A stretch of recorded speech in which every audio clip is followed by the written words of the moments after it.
In the last video, I had showed the limit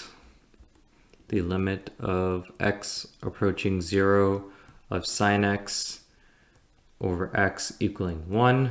Now in this video, I will be showing to you the limit of x approaching 0 of 1 minus cos x over x equaling 0. And I'm going to prove it to you so it'll make sense. It's not some random thing. And in the last video I showed for both of these that if we looked at the graphs, yeah, it made sense, but let's look at the algebra. That's more fun, right?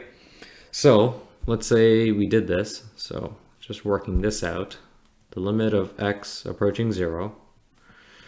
So I'll just ignore that. All right, so the limit of x approaching 0 of 1 minus cos x over x. First thing we can do is we can take its conjugate. So you know, like how you would rationalize a denominator, we're going to work backwards now. And so we're actually, sorry, it's not more so rationalizing, it's just another way of sort of working the thing out. So here, I misspoke. I'll show what I mean. It is, I guess, still the conjugate. I forgot the real math term. Whatever. I know how to do it. That's all that matters, right?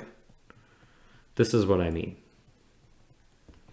I'm just describing 1 minus cos x over x in a different light, which is this now. I'm multiplying both the numerator and the denominator by 1 plus cos x. That's it. So by doing that, we get the limit of x approaching 0. This just simplifies to 1 minus cos squared x over x, 1 plus cos x, right? Not too bad. Now we can just, looking at this here for a second, we can do something else with it. I want to use, to make my life easier, oh, oops, forgot out of the bracket. I want to make my life easier in solving this, and then I look at this and I think of something, it looks familiar. It looks very familiar to this.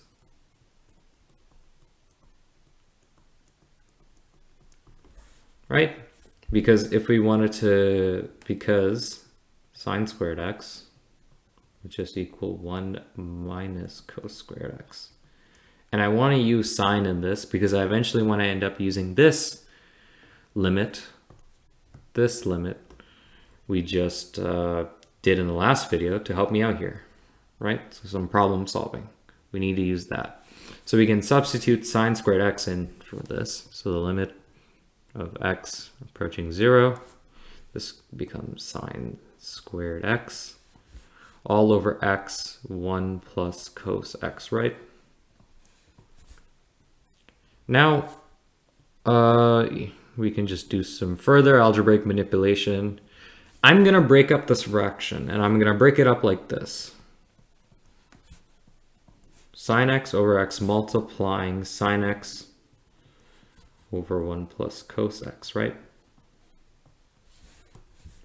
Didn't do anything wrong here. I just split up the sine x because it's sine squared x. So sine squared x is just sine x multiplied by sine x. And then, you know, since the denominator x is multiplying by 1 plus cos x, I just split it up. So nothing fancy. And then now I can just use the limit property and multiply it by this and this. So this would give me the limit of x approaching 0 of sine x over x multiplied by the limit of x approaching 0 of sine x over 1 plus cos x. All right. So again, from the last video, we worked out that the limit of sine x over x, where x is approaching 0, that just becomes 1, right? Now we're multiplying this by the limit of x approaching 0 of sine x over 1 plus cos x. In this case, we can just plug in 0 because we're not going to have a situation where there's a 0 in the denominator and screw the whole thing up. So we can just plug in 0, right? Like we normally do with limits. So this would become sine 0 over 1 plus cos 0. Now 1 multiplied. Now sine 0 just gives you 0. Cos 0 gives you 1, right? But you'd have 0 over 2. And 0 divided by anything just gives you 0. So 1 times 0 And hopefully you see where we're going. We get 0. So therefore, the limit of x approaching 0 of 1 minus cos x over x just gives me a nice big fat 0.